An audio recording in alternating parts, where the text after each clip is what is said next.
Nous allons voir l'électrisation d'une tige de verre quand elle est frottée par un chiffon en soie. Tout d'abord, nous allons prendre la tige qui est à l'état neutre. La question qu'on se pose, est-ce que ça veut dire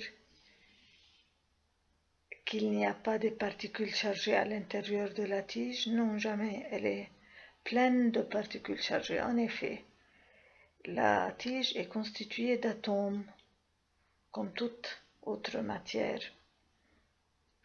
Et les atomes sont à l'état neutre, c'est-à-dire que le nombre des particules chargées positivement, qui sont les protons à l'intérieur du noyau, est égal au nombre des particules qui sont chargées négativement dans le nuage électronique, c'est-à-dire les électrons.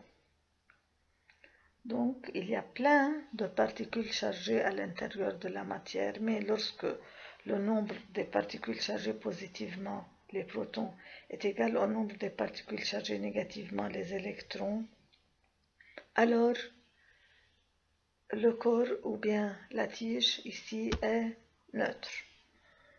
Bien. Maintenant, nous allons frotter la tige. Alors, ce qui se passe, elle va être chargée, elle portera une charge qui est ici positive. Qu'est-ce qui s'est passé?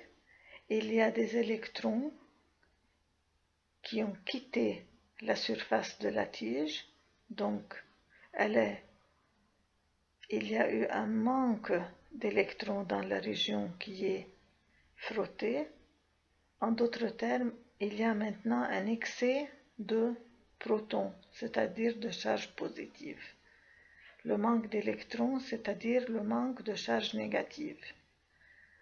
Donc, la tige de verre frottée portera sur sa surface, là où elle est frottée, une charge électrostatique positive.